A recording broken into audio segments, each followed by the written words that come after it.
Good evening. Good evening, ladies and gentlemen. I'm very happy to be here at my daughter's wedding and to welcome my new son-in-law. And of course, that music is a piece that is very familiar to us as we love Star Wars.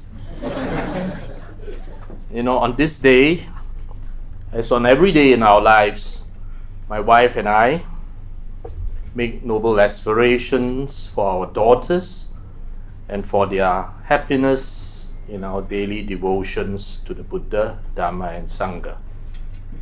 Today, Ziyan will become my second son-in-law and a part of my family.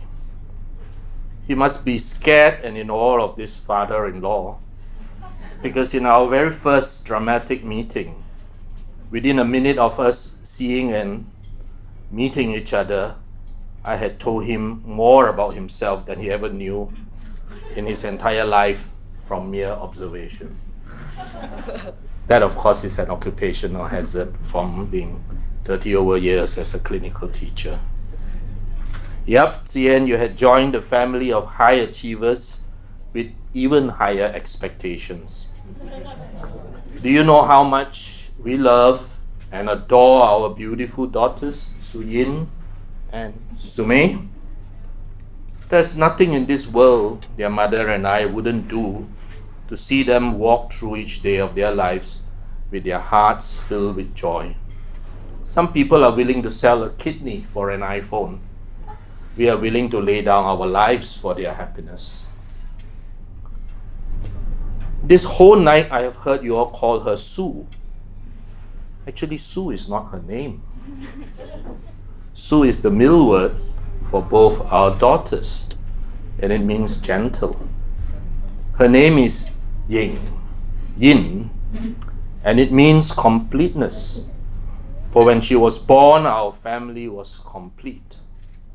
Her late grandfather, my father, meticulously chose the Chinese characters for her name, counting strokes and ensuring balance between fire, wood, water, you name it. And I welcomed her myself on the day that she was born, and today I gave her to you, tearing out a piece from my heart, a piece of flesh. In telling you this, I hope that you can now appreciate how treasured Suyin is in our family, and the gravity and depth of your responsibility from this day henceforth in caring for another person. Ziyan, you now see how pretty Suyin is on the outside, but she is breathtakingly beautiful on the inside, and that is far more important. She is intelligent, much more intelligent than me, I can tell you. That's why she did not choose to be a doctor. She is diligent, contemplative in thoughts, and wise with money. From a very young age, she was ready for a life in finance and economics, and it will do you much good to leave such in her capable hands. Her fiery zest for life gave her a junior black belt in Taekwondo and being selected for the Johor State Training Team while she was still in primary school. Do not say you have not been forewarned. She strives for excellence in everything that she does, sometimes to the point of tears if she doesn't accomplish perfection. There were many a time when her mummy and I had to comfort her because she did not get 100 marks, but 90 plus instead. How many of you here how many of you here know that she was an A-star student in all her subjects? Yeah. You know, okay. Good genes. I am unsure whether she expects such a score out of you, but nevertheless, you should be aware of her usual benchmark. Once she has set off to do something, few things will hold her back, as you would have known in your undergraduate days together. I had taught both my daughters, Sumei and Suyin, from young, never to accept anything because someone said it or simply because of beliefs. They were taught to challenge authority and to always come up with answers deep from themselves, from thinking and asking why. Su Mei and Su Yin were trained never to commit intellectual suicide. So do expect independent, courageous thinking. Do expect righteous rebellion. But I will tell you for sure that when Su Yin falls in love with you, she's yours. She'll be a loving, devoted wife and friend. Her marriage is only bound by a piece of fragile paper that the four of us signed on today. How strong can that be? It has to be built on unconditional love, on mutual respect and tolerance. It is frankly hard work once the euphoria settles.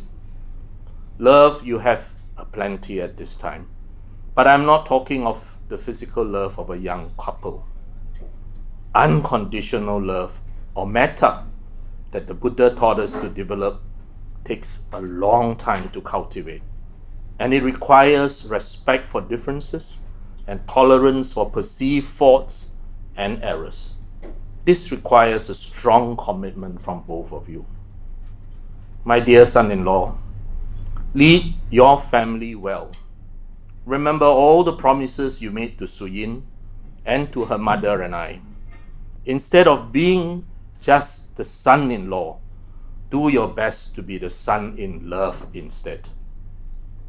I spoke of high expectations at the beginning, but these are not expectations of wealth or power, but of boundless love, compassion, and wisdom. You know my first son-in-law, Gerald, he's sitting there. He's a fine young man. I don't think you would want to be in his bad books. He has done everything to make an old man here happy. He is up to date the preferred son-in-law. But now he has competition. Do try to unseat him from his pedestal. This morning he spent the whole morning just walking with me in Belmont Forum, making sure I drank coffee, making sure I had my croissant, making sure he paid for every little thing that I bought. But those are just minor examples. But what do I ask of you? What does Mommy and I ask of you? We ask that you love Su Yin to the best of your ability. Treat her with respect. Be gentle with her. She knows what a healthy, loving marriage is like. She witnessed it growing up. Don't let her down. Don't let her parents down. Every one of you who are here today is a witness. And witnesses have a legal duty to ensure that what is promised is acted on. There is no free meal. To the groomsmen and the bridesmaid, I appreciate your hard work and for standing in the sun and still looking beautiful. From a medical viewpoint, she's quite sunburned. To the talented friends playing music for the ceremony, please accept my gratitude. I saw how you rehearsed the other day in the hot sun. I am very grateful. As parents, we never stop worrying about our children.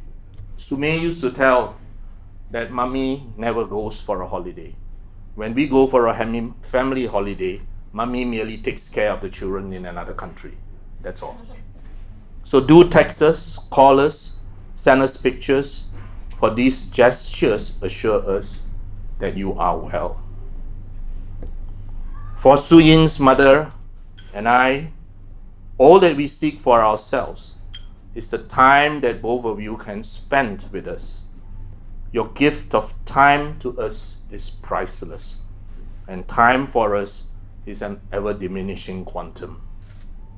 Be assured that you will be well rewarded, for I am rich, but not in money or estate, only rich in experience, a whole library of books, knowledge, philosophy, and hopefully wisdom. When I die, you will inherit all my books. I seek and aspire for both of you to have all the blessings of good health, love, and wisdom. Should you require the counsel of experience acquired from the University of Life, Mummy and I are always here for you. Whatever you do in the future, wherever you may be, the door of our hearts is always open for the two of you. Do remember that constantly. Thank you.